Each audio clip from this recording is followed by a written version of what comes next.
વાંગ્મય 21 અસીમિત શક્યતાઓનો ભંડાર માનવી વ્યક્તિત્વ લેખક પંડિત શ્રીરામ શર્મા આચાર્ય વિરાટ ગાયત્રી પરિવાર અને તેના સંસ્થાપક સંરક્ષક એક ટૂંકો પરિચય ભાગ 2 ઈસવીસન 1935 પછી તેમના જીવનનો નવો દોર શરૂ થયો, જ્યારે ગુરુસત્તાની પ્રેરણાથી તેઓ શ્રી અરવિંદને મળવા પોંડિચેરી, ગુરુદેવ વિશ્વકવિ રવિન્દ્રનાથ ટાગોરને મળવા શાંતિ નિકેતન તથા બાપુને મળવા સાબરમતી આશ્રમ અમદાવાદ ગયા. સાંસ્કૃતિક આધ્યાત્મિક મોરચા પર રાષ્ટ્રને કેવી રીતે પરતંત્રતાની સાંકળથી મુક્ત કરી શકાય એ અંગે નિર્દેશ પામી પોતાનું અનુષ્ઠાન યથાવત ચલાવવાની સાથે તેઓએ પત્રકારિતાના ક્ષેત્રમાં પ્રવેશ કર્યો. જ્યારે આગ્રામાં સૈનિક સમાચાર પત્રના કાર્યવાહક સંપાદકના રૂપે શ્રી કૃષ્ણદત્ત પાલીવાલજીએ તેમને પોતાના સહાયક બનાવ્યા. બાબુ ગુલાબરાય અને પાલીવાલજીથી માર્ગદર્શન મેળવી સતત સ્વાધ્યાયરત રહીને તેઓએ અખંડ જ્યોતિ નામની પત્રિકાનો પ્રથમ અંક ઈસવીસન 1937ની વસંત પંચમીએ પ્રકાશિત કર્યો. પ્રયત્ન પહેલો હતો. માહિતીઓ અનુભવ ઓછા હતા.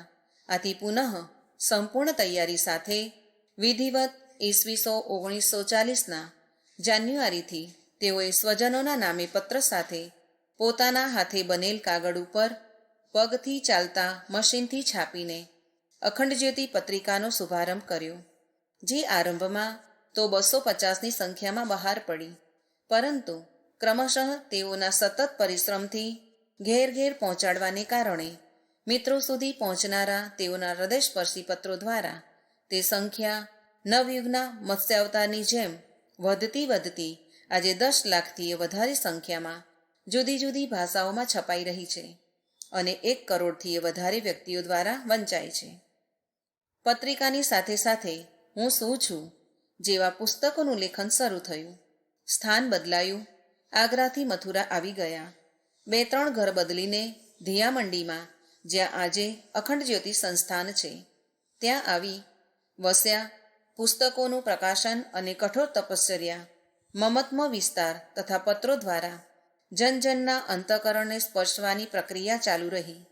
સાથ આપવા આવી ગયા પરમ વંદનીય માતાજી ભગવતી દેવી શર્મા, જેમને ભવિષ્યમાં અત્યધિક મહત્વપૂર્ણ ભૂમિકા પોતાના આરાધ્ય ઇષ્ટગુરુ માટે ભજવવાની હતી.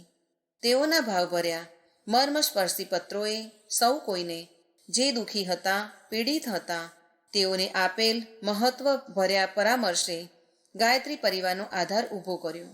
એમાં કોઈ શંકા નથી. જો વિચાર ક્રાંતિ માટે સાહિત્ય મનોભૂમિ રચી, તો ભાવાત્મક ક્રાંતિ માટે ઋષિયુગલના અસીમ સ્નેહ અને બ્રાહ્મણત્વ ભર્યા જીવને શેષ ભૂમિકા સર્જી. અખંડ જ્યોતિ પત્રિકા લોકોના મનને પ્રભાવિત કરતી રહી. એમાં પ્રકાશિત ગાયત્રી ચર્ચા સ્તંભથી લોકોને ગાયત્રી અને યજ્ઞમય જીવન જીવવાનો સંદેશ મળતો રહ્યો. આની સાથે જ 1 આનાથી લઈને 6 આના સુધી સિરીઝની કેટલીય લોક ઉપયોગી પુસ્તિકાઓ છપાતી ગઈ. આ દરમિયાન હિમાલયથી આમંત્રણ પણ આવ્યા. અનુષ્ઠાન પણ ચાલતા રહ્યા, જે પૂર્ણ વિધિ પૂજા સાથે ઈસવીસન 1953માં ગાયત્રી તપોભૂમિની સ્થાપના, 108 કુંડીય યજ્ઞ તથા તેમણે આપેલી પ્રથમ દીક્ષા સાથે સંપન્ન થયા. ગાયત્રી તપોભૂમિની સ્થાપના માટે ધનની જરૂર પડી તો પરમ વંદનીય માતાજીએ, જેઓએ ડગલે ને પગલે તેમના આરાધ્યનો સાથ નિભાવ્યો હતો, તેમણે પોતાના બધા ઘરેણાં વેચી દીધા, પૂજ્યવરે જમીનદારના બોન્ડ વેચી દીધા અને જમીન લઈને સ્થાયી સ્થાપના કરી દીધી. ધીમે ધીમે ઉદાર ચેતાઓના માધ્યમથી ગાયત્રી તપોભૂમિ એક સાધના પીઠ બની ગઈ. 2400 તીર્થોના જળ તથા માટીની સ્થાપના ત્યાં કરાઈ. 2400 કરોડ ગાયત્રી મંત્રલેખન ત્યાં સ્થાપિત થયા. હિમાલયના એક અતિ પવિત્ર સ્થાનથી અખંડ અગ્નિ લાવીને સ્થાપિત કરાયો, જે આજે પણ ત્યાં યજ્ઞશાળામાં પ્રજ્વલિત છે. ઈસવીસન 1941થી 1971 સુધીનો સમય પરમ પૂજ્ય ગુરુદેવના ગાયત્રી તપોભૂમિ અખંડ જ્યોતિ સંસ્થાનમાં સક્રિય રહેવાનો સમય છે. ઈસવીસન 1956માં નરમેઘ યજ્ઞ, 1958માં સહસ્ત્રકુંડીય યજ્ઞ, કરીને લાખો ગાયત્રી સાધકોને એકઠા કરી તેઓએ ગાયત્રી પરિવારનું બીજ વાવ્યું. કારતક પૂર્ણિમા ઈસવીસન 1958માં આયોજિત આ કાર્યક્રમમાં 10 લાખ વ્યક્તિઓએ ભાગ લીધો. એમના માધ્યમથી આખા દેશમાં પ્રગતિશીલ ગાયત્રી પરિવારની 10,000થી વધુ શાખાઓ સ્થાપિત કરવામાં આવી. સંગઠનનો વધુમાં વધુ કાર્યભાર પૂજ્યવર પરમવંદનીય માતાજીને સોંપતા ગયા. ઈસવીસન 1959માં પત્રિકાનું સંપાદન તેઓને સોંપીને પોણા 2 વર્ષ માટે હિમાલય ચાલ્યા ગયા, જ્યાં તેમની ગુરુસત્તા પાસેથી માર્ગદર્શન લેવાનું હતું. તપોવન નંદનવનમાં ઋષિઓનો સાક્ષાત્કાર કરવાનો હતો તથા ગંગોત્રીમાં રહીને આસ ગ્રંથોની વ્યાખ્યા કરવાની હતી. ત્યાં સુધી તેઓ ગાયત્રી મહાવિદ્યા પર વિશ્વકોશ સ્તરની પોતાની રચના ગાયત્રી મહાવિજ્ઞાનના 3 ખંડ લખી ચૂક્યા હતા, જેના અત્યાર સુધી લગભગ 50થી વધારે સંસ્કરણ છપાઈ ચૂક્યા છે. હિમાલયથી પાછા આવતા જ તેઓએ મહત્વપૂર્ણ ખજાના રૂપે વેદ, ઉપનિષદ, સ્મૃતિ, આરણ્યક, બ્રાહ્મણ, યોગ વાસિષ્ઠ, મંત્ર મહાવિજ્ઞાન, તંત્ર મહાવિજ્ઞાન જેવા ગ્રંથો પ્રકાશિત કરીને દેવ સંસ્કૃતિની મૂળ થાપણને પુનર્જીવન આપ્યું. પરમવંદનીય માતાજીએ પૂજ્યવરની ઈચ્છાનુસાર ઈસવીસન 1991-92માં ચારેય વૈદોને વિજ્ઞાનને અનુરૂપ આધાર આપી તેનું પુનર્મુદ્રણ કરાવ્યું અને તે આજે ઘર ઘરમાં સ્થાપિત છે. યુગ નિર્માણ યોજના અને યુગ નિર્માણ સત્સંકલ્પ રૂપે મિશનનું ઘોષણાપત્ર ઈસવીસો 1963માં પ્રકાશિત થયું. તપોભૂમિ એક વિશ્વવિદ્યાલયનું રૂપ લેતી ગઈ તથા અખંડ જ્યોતિ સંસ્થાન એક તપઃપૂતનું નિવાસસ્થાન બની ગયું, જ્યાં રહીને તેઓએ પોતાની બાકીની તપ સાધના પૂરી કરી, જ્યાંથી ગાયત્રી પરિવારનું બીજ વાવ્યું હતું. તપોભૂમિમાં વિભિન્ન શિબિરોનું આયોજન થતું રહ્યું.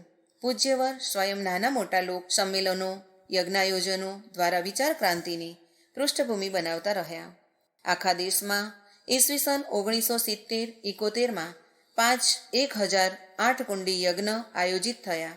સ્થાયી રૂપે વિદાય લેતા તેમણે એક વિરાટ સંમેલન જૂન 1971માં પરિજનોને વિશેષ કાર્યભાર સોંપી પરમ વંદનીય માતાજીને શાંતિકુંજ હરિદ્વારમાં અખંડ દીપ સમક્ષ તપ કરવા છોડીને સ્વયં હિમાલય ચાલ્યા ગયા.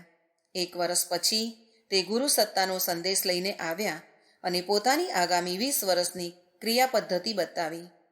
ઋષિ પરંપરાનું બીજારોપણ, પ્રાણ પ્રત્યાવર્તન, સંજીવની અને કલ્પ સાધના સત્રોનું માર્ગદર્શન જેવા કાર્યો એમણે શાંતિકુંજમાં સંપન્ન કર્યા. સૌથી મહત્વની સ્થાપના પોતાની હિમાલયની એ યાત્રાથી પાછા આવ્યા પછી બ્રહ્મવર્ચસ શોધ સંસ્થાનની હતી, જ્યાં વિજ્ઞાન અને અધ્યાત્મના સમન્વયાત્મક પ્રતિપાદનો પર શોધ કરીને એક નવા ધર્મ, વૈજ્ઞાનિક ધર્મનો મૂળભૂત આધાર સ્થાપવાનો હતો. આ સંદર્ભમાં પૂજ્યવરે વિરાટ પ્રમાણમાં સાહિત્ય લખ્યું. અદૃશ્ય જગતના સંશોધનથી માંડીને માનવી સુસુપ્ત ક્ષમતાના જાગરણ સુધી, સાધનાથી સિદ્ધિ અને દર્શન વિજ્ઞાનના તર્ક, તથ્ય, પ્રમાણના આધારે પ્રસ્તુતિકરણ સુધી આને માટે એક વિરાટ ગ્રંથાલય બનાવ્યું અને એક સુસજ્જિત પ્રયોગશાળા, વનૌષધિ ઉદ્યાન પણ સ્થાપ્યા તથા જડીબુટ્ટી, યજ્ઞ વિજ્ઞાન તથા મંત્રશક્તિ વિશેના પ્રયોગ માટે સાધકો પર મોટા પ્રમાણમાં પરીક્ષણ કરવામાં આવ્યા. નિષ્કર્ષોએ પ્રમાણિત કર્યું કે ધ્યાન સાધના, મંત્ર ચિકિત્સા તથા યજ્ઞોપેથી એક વિજ્ઞાન સંમત વિદ્યા છે.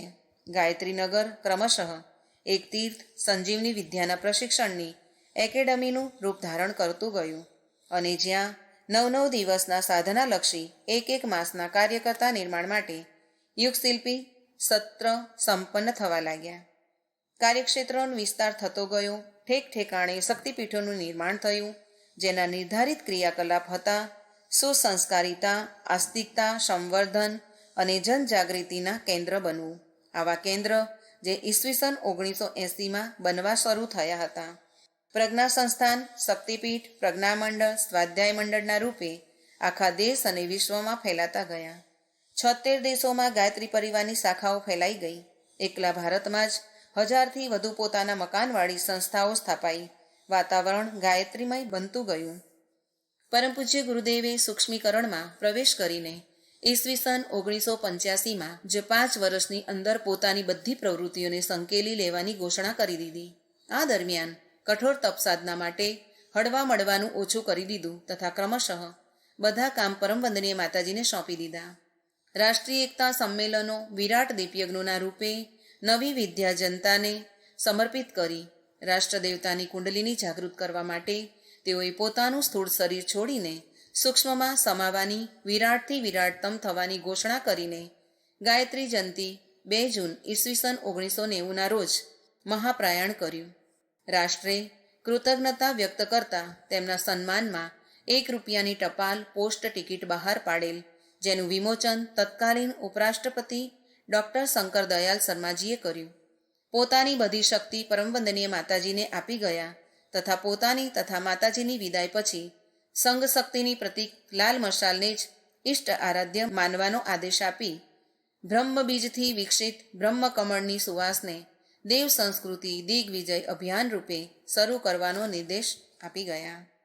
એક વિરાટ શ્રદ્ધાંજલિ સમારોહ તથા શપથ સમારોહ જે હરિદ્વારમાં સંપન્ન થયો, તેમાં લાખો માણસોએ પોતાનો સમય સમાજના નવનિર્માણ માટે, મનુષ્યમાં દેવત્વના ઉદય માટે તથા ધરતી પર સ્વર્ગ લાવવા ગુરુ સત્તાનું સૂત્ર સાકાર કરવા માટે આપવાની ઘોષણા કરી. પરમ વંદનીય માતાજી દ્વારા ભારતીય સંસ્કૃતિને વિશ્વવ્યાપી બનાવવા ગાયત્રી રૂપી સંજીવની ઘેર ઘેર પહોંચાડવા માટે પૂજ્યવરે આરંભ કરેલ યુગસંધિ મહાપુરસ્ચરણની પ્રથમ અને દ્વિતીય પૂર્ણાહુતિ સુધી વિરાટ અશ્વમેઘ મહાયજ્ઞોની ઘોષણા કરાઈ. વાતાવરણની પરિશુદ્ધિ, સૂક્ષ્મ જગતના નવનિર્માણ અને સાંસ્કૃતિક તથા વૈચારિક ક્રાંતિ માટે સૌર ઉર્જાના દોહનથી, વિશિષ્ટ પ્રયોગોના માધ્યમથી, વિશિષ્ટ મંત્રાહુતિઓ દ્વારા સંપન્ન કરાયેલ આ અશ્વમેઘોએ સમસ્ત પૃથ્વીને ગાયત્રી યજ્ઞમય વાસંતી ઉલ્લાસથી ભરી દીધી.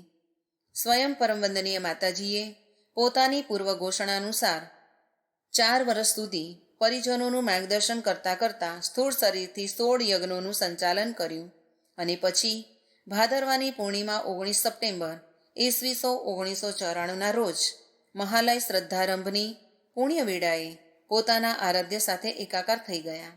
તેઓના મહાપ્રયાણ પછી બંને સત્તાઓ સૂક્ષ્મમાં એકાકાર થયા પછી મિશનની ગતિવિધિઓ ખૂબ વધતી ચાલી તથા જયપુરના પ્રથમ અશ્વમેઘ યજ્ઞ નવેમ્બર 1992થી 26મા અશ્વમેઘ યજ્ઞ શિકાગો, USA જુલાઈ ઈસવીસન 1995 સુધી પ્રજ્ઞાવતાનું પ્રત્યક્ષ સ્વરૂપ સૌને દેખાવા લાગ્યું. ગુરુસત્તાના આદેશ મુજબ દેવ સંસ્કૃતિને વિશ્વવ્યાપી બનાવવા માટે સતયુગના આગમન સુધી 108 મહાયજ્ઞ સંપન્ન થવાના છે. યુગસંધિ મહાપુરસ્ચરણની અંતિમ પૂર્ણાહુતિ ત્યાર પછી જ થવાની નક્કી થઈ. પ્રથમ પૂર્ણાહુતિ નવેમ્બર ઈસવીસન 1995માં કાર્તક પૂર્ણિમાના અવસરે યુગ પુરુષ પૂજ્યવરની જન્મભૂમિ આંબલખેડામાં સંપન્ન થઈ. તેઓ દ્વારા લખાયેલ સમગ્ર સાહિત્યના વાંગ્મયનો જે 108 ખંડોમાં ફેલાયેલ છે, તેમાંથી 70 ખંડોનું વિમોચન પણ અહીં સંપન્ન થયું. આ અવસરે ભારતના પ્રધાનમંત્રીજીએ પૂજ્યવનના કીર્તિસ્તંભનું લોકાર્પણ કર્યું. વિનમ્રતા અને બ્રાહ્મણત્વની કસોટીએ સફળ નીવડનાર વરિષ્ઠ પ્રજ્ઞાપુત્ર જ તેઓના વારસદાર કહેવાશે.